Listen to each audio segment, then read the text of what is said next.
Some people might have a little rock and roll pneumonia. You wanted the best, you got the best from my home studio on Long Island, New York. Welcome to Ian Scotto Rocks.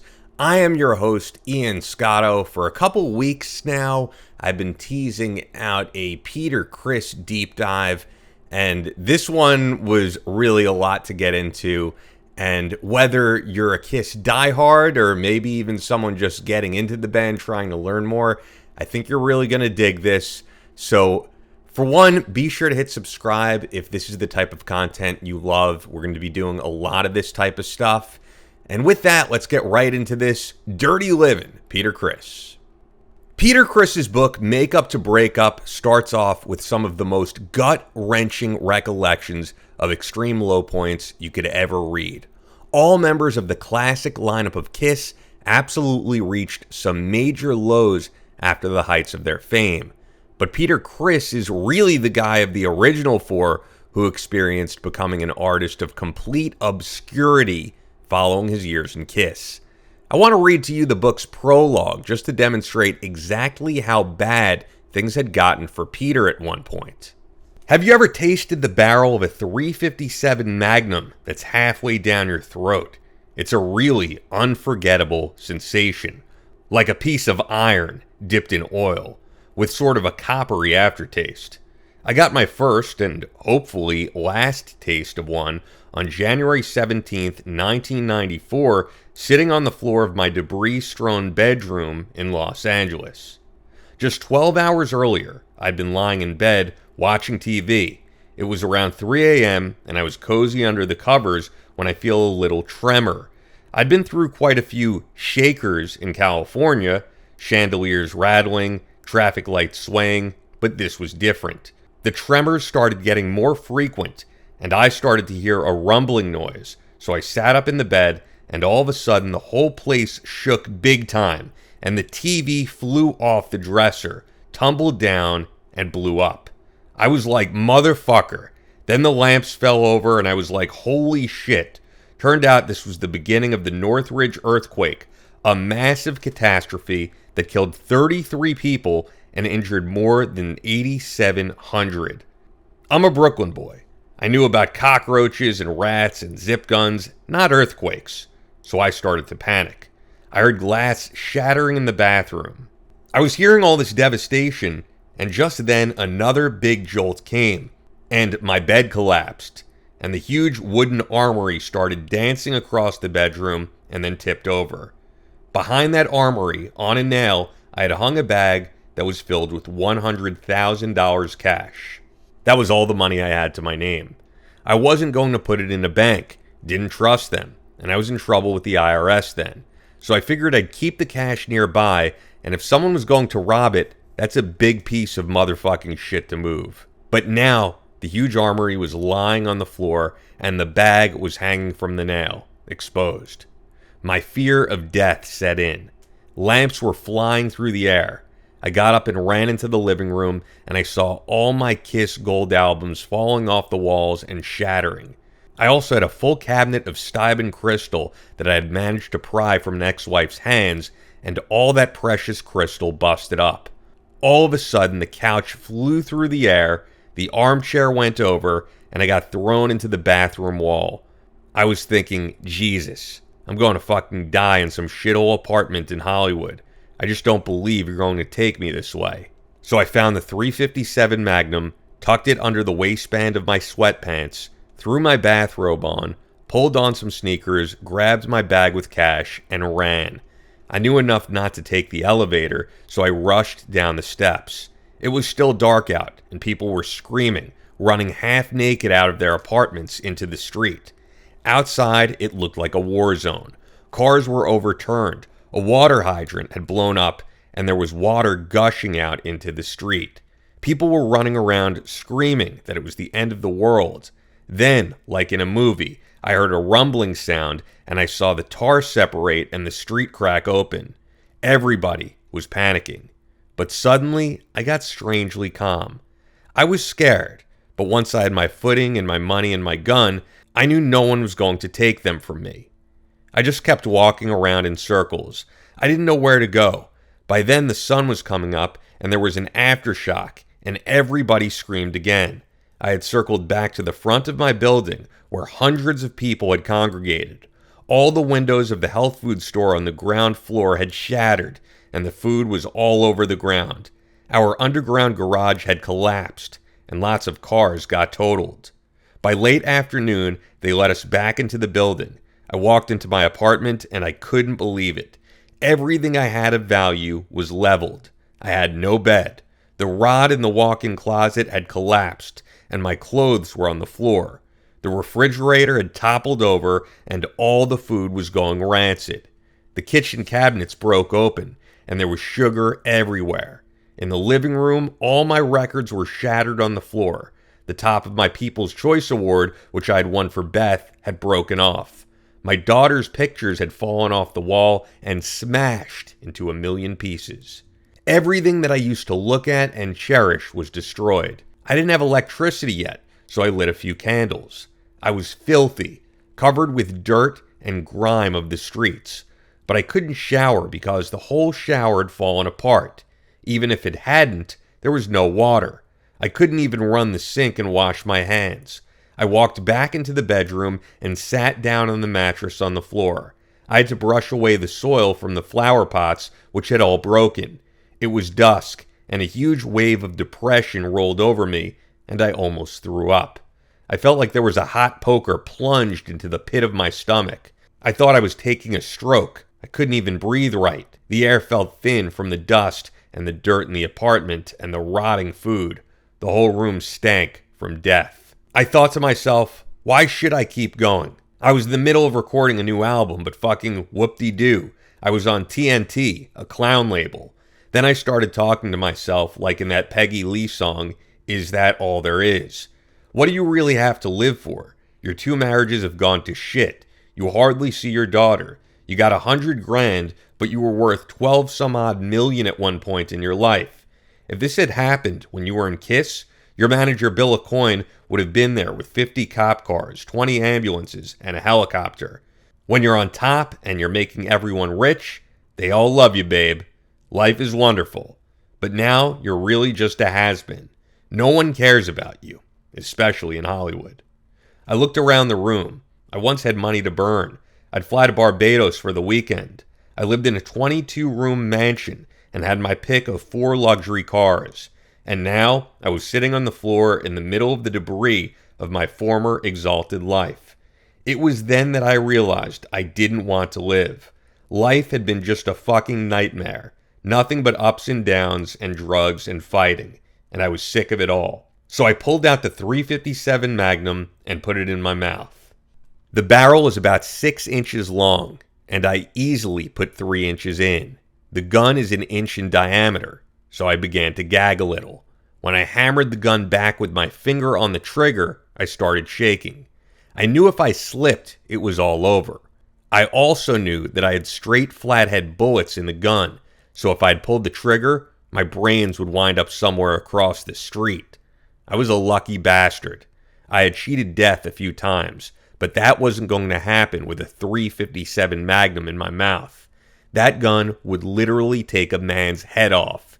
If you shot an elephant in the head, it would go down.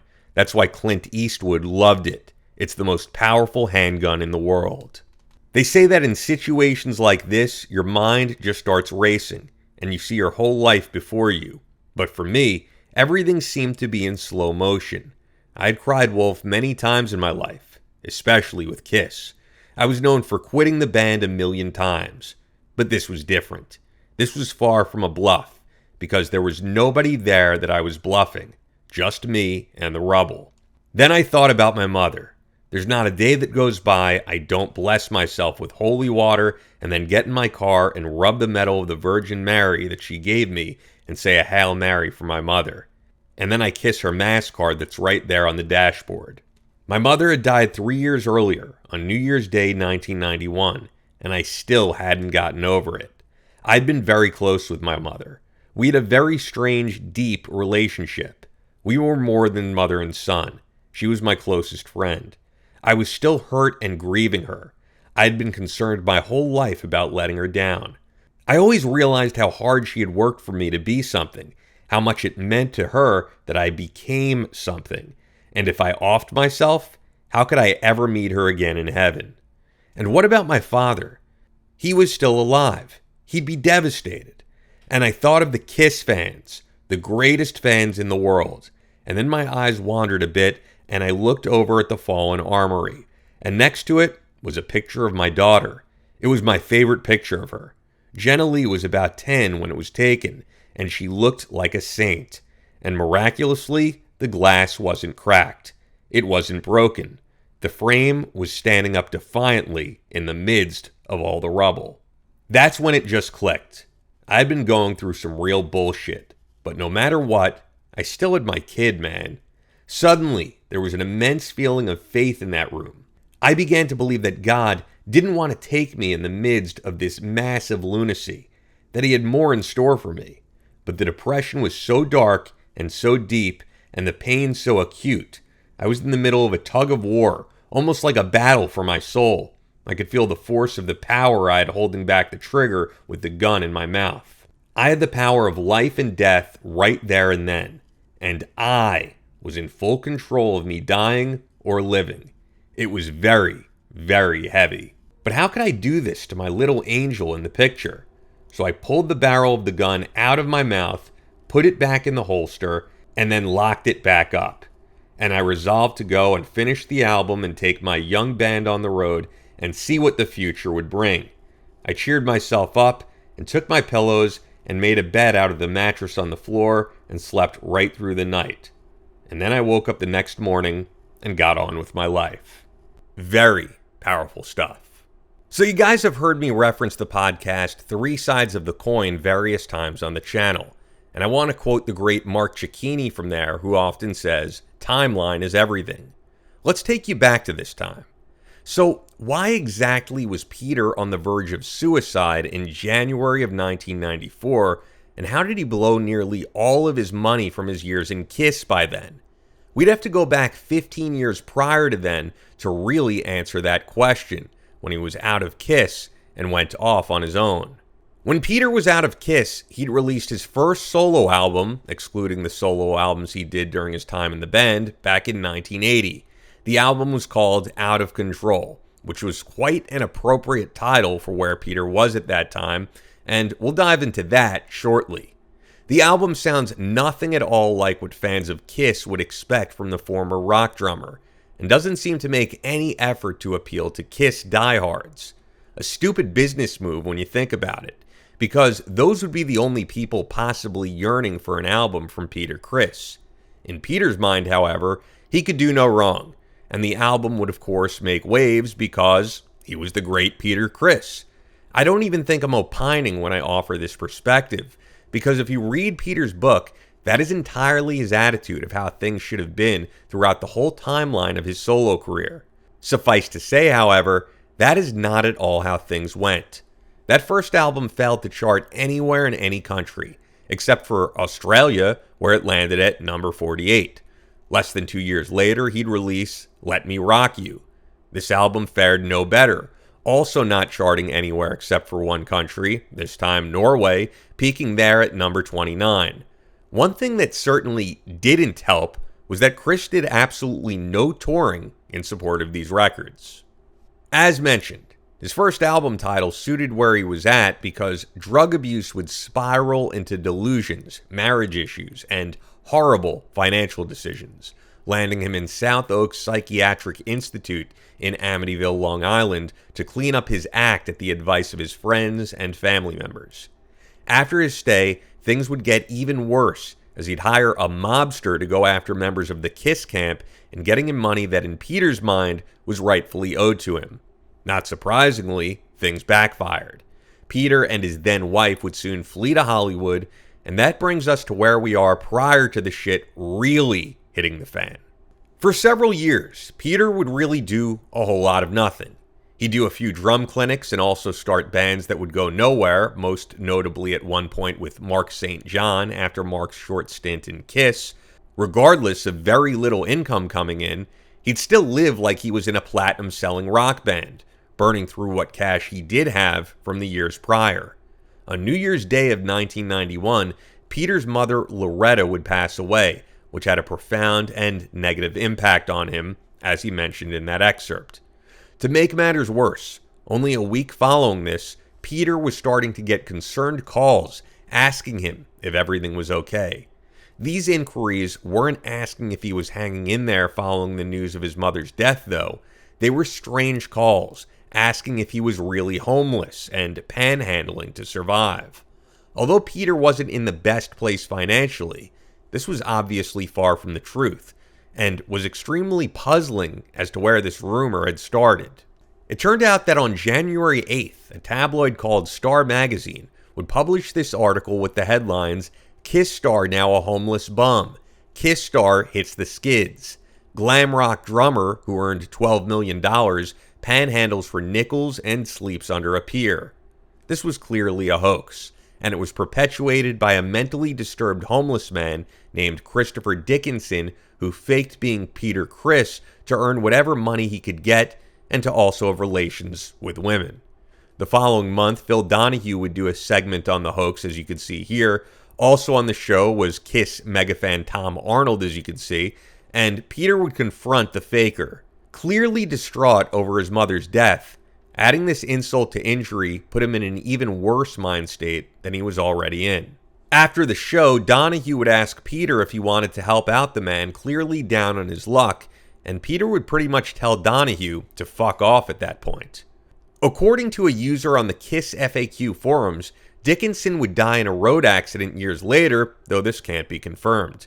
But just last year, Phil Donahue would pass away at the age of 88. In 1992, Criss would finally tour for the first time ever since becoming a solo artist. Unlike Ace Frehley, though, his sets would consist of nearly all solo material and only a couple of Kiss songs, which, let's be honest, is what fans really would have wanted to hear.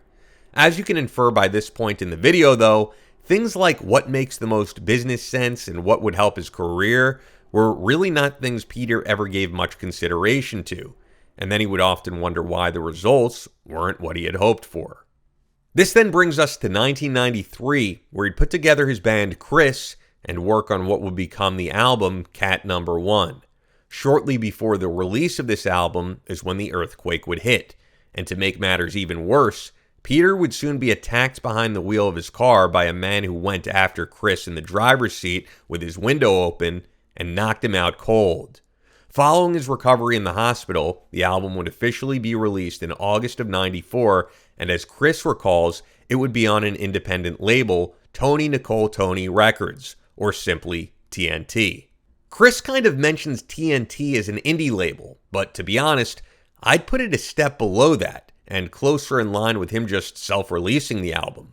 I say this because if you look up Tony Nicole Tony Records, there's really very little they ever did. They released an album from the band Wildside, an album from a band called St. Thomas, and an album from some band called Joey C. Jones and the Glory Hounds. That's it. The venture lasted only from 1992 to 1995, and Criss's album was actually the biggest thing they ever did, which really isn't saying much considering it charted nowhere at all. The label would much later re-release Cat Number 1 in different color variations of limited edition vinyl in 2019 and 2021, surely to make a few bucks off of diehard Kiss collectors. But beyond that, that's the entirety of the Tony Nicole Tony label's catalog. These records actually go for a pretty big price tag now, though, on eBay. As for the album Cat Number 1 itself, it's the closest thing to what Kiss fans would actually want from a Peter Criss solo project. It is most definitely a rock album, which is more than can be said for his previous releases. It even features Ace Frehley on a few tracks. He'd even tour with Ace for the album. The problem, however, is that it really was too little too late. By 1994, there wasn't much of a demand for Peter, now 15 years removed from his fame in Kiss. Ace wasn't doing great either, but unlike Peter, his releases at least saw some modest success, and he remained on the road constantly. Kiss themselves had lost a lot of their relevancy to bands like Smashing Pumpkins, Soundgarden, and Pearl Jam. This was also the beginning of nu metal, with Korn releasing their debut album that same year. Time had moved on, Music had changed. What Kiss was doing, and most certainly what Peter Criss was doing, were as good as dead in terms of receiving any mainstream rock radio airplay, let alone having their videos in rotation on MTV. With that said, though, Peter really exaggerates in his book how far Kiss's career had sunk at this time, likely in an effort to pump up his own ego. In it, he writes, "The years that Ace and I were out of the band were easily Kiss's leanest years. David, their hairdresser, later told me it got so bad that one night they played for 500 people. Paul would joke, 'Why don't we order 2 pizzas for the audience?'" So I gotta jump in on here following that excerpt. Kiss no doubt had lean years from Unmasked up until Creatures of the Night, as well as during the 90s. But to say there were times Kiss were drawing crowds of 500 people is a blatant lie. Other than some one-off special event shows Kiss had done in smaller venues, Kiss has always been either a stadium, arena, or larger amphitheater band, depending on the era. Sometimes those shows were poorly attended and sales were down, but nearly every Kiss album in their catalog of dozens of releases has either gone platinum or gold. Paul and Gene may have had years where they did better than others, but it's fair to say that those guys have never had any financial issues to speak of, and they never will. Peter, on the other hand, can justify where his career was at that point all he wants, but there's no disputing that at this time in the years leading up to the reunion, Peter needed Kiss far more than Kiss needed Peter. All parties benefited from those guys rejoining, of course, but Gene and Paul were certainly not the guys now left with only $100K of their multi-million-dollar fortunes. You can blame Gene and Paul's greed, as many fans do, for Peter's qualms, but when you read the books, including Peter's own book, it's very clear to me that a lot of the issues Gene and Paul express about Peter are entirely true. Peter comes off as a guy who felt entitled to what Kiss had, simply because he was once a member of the band. Gene and Paul, though, for the most part, always had that eye of the tiger and kept the machine going. Sure, Gene may have gotten lost in his Hollywood dreams for a minute during the 80s, but there were never years on end where those guys just hung out by the pool and fucked off. As for Peter, that's exactly what he did for extended time periods, and he paid the price for it. This was a guy so out of the loop with his career that he admits to not ever making a check out for a utility expense until the age of 47 in his own book. He left other people to handle everything and didn't give it a second thought. He felt he should be playing Madison Square Garden and eating caviar on the road in 1994 simply because he was Peter Criss. If you think I'm being harsh, this next part is directly quoted from Peter's own book. Around 6, the road manager would knock on my door and bring me food, usually some tacos that tasted like chicken marinated in sweaty gym socks. I was a picky eater. "What the fuck is this?" I'd ask the road manager. "It's a burrito, Captain." Do I look like a guy who would eat a burrito? I'd throw it at the wall and make him go back and get something else. In another excerpt from the book during this time period on the road, when one of his band members had a poor performance in front of the extremely meager crowds Peter was drawing, he recalls hitting him in the back of the head and screaming at him, "You will never play out of tune on stage with me again. You're fired." You're fired! What? I appreciate Peter's honesty in recalling these events, but one thing that he never expresses is any acknowledgement of many of these problems he faced being solely of his own doing. With every album that flopped, it was always the record label's fault, or someone who was out to screw him. He even whines about doing press for the Cat No. 1 album, writing, "One day they got the bright idea that if I did a bunch of interviews, it would sell some discs. So I sat there from 9 in the morning up until 10 at night doing the same interview again and again. It didn't make an impact. I was furious that I had signed such a bad deal." As someone who's worked in radio, I do not get in any way what this man is complaining about. The only way for an album like Cat No. 1 to have any kind of success would be doing interviews with any local markets you were playing shows in, and hyping up the album and the tour. Peter seemed to think it was personal that not enough money was put into promoting any of his solo work, but it's pretty simple. If the record labels thought they'd see a return on investment, they'd be more likely to pump money into promoting the album. Peter didn't seem to ever get that, and on top of this, was so ungrateful for whatever promotion he did get. You would think that by the time the reunion came about, he'd look at it as a godsend, and a way to finally escape from the hell of his financial situation. But even then, he carried around his resentment for the other guys like a ton of bricks. If you ever read Paul's book, he talks about calling up Peter to tour with them in Japan and offering him a very nice sum of money. Instead of being grateful for the opportunity, he'd demand to make as much as Paul was. Paul told him he could either come join them and make some good cash or stay home.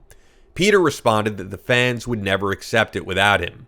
Sure enough, the fans did, and they'd play Japan with Eric Singer behind the kit and the Catman makeup, selling out shows every night. Not to mention, Peter really goes out of his way to drag Eric Singer and Tommy Thayer at every chance he gets in the book. Now, this isn't a Peter bashing video. I know it may seem like it is, but this is just some perspective on some of the decisions and attitudes that got Peter into the hellish position he found himself in during the 90s. I think anyone being honest with themselves, no matter how big a fan they are of the Catman, can acknowledge these faults. Because I also want to point out that Peter was an essential member to what made Kiss the legends they'd become. There's no one in the world who could have done a better job singing classics like Black Diamond and Hard Luck Woman. If you watch the live footage out there of the early years of Kiss, he was the perfect drummer for the band at that time, and he gave it his all every night. Between drugs, resentment, and lack of motivation, though, that guy we know from the classic lineup of Kiss would become a shadow of himself many times.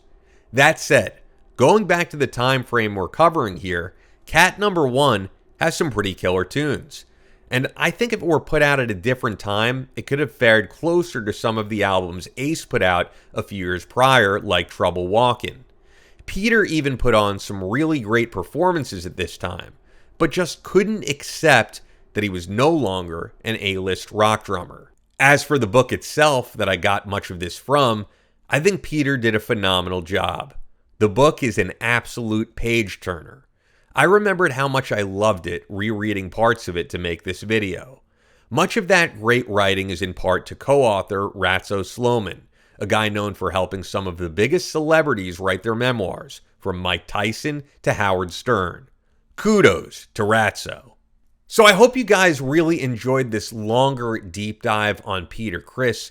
I loved making it, and look, I really hope you guys can support the channel. I want to be doing this full time. That is really the goal, but I can't without your support. And there's 3 ways of really helping me out here.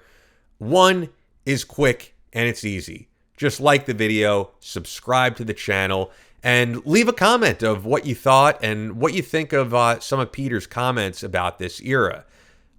If you want to help out even more, you could send us a super thanks simply by clicking the thanks button below. That donation will go directly to the channel in keeping things going. And last, you could check out the merch store for some really quality t-shirts and mugs from Ian Scotto Rocks. I recently did a video talking about how AI slop is taking over YouTube, and I'm actually really happy to report that at the time of this video, YouTube has put out a new policy that they are demonetizing fully AI-generated content. I am so glad that they listened to people like me and people like you who had enough of it, and hopefully that does good things for the channel. So I really have to say thank you to YouTube. This is such a great platform, and I want to continue making content on here and giving you guys the news, commentary, and deep dives that you love. With that, I did a great deep dive on Mark St. John. It is still the most popular video on the channel, the best performing thing I've ever made. And I do talk a little bit about Peter Criss's time working with Mark St. John in that video. So if you want to check that out, click on this video right here. We'll be sure to give you more in the near future right here on Ian Scotto Rocks.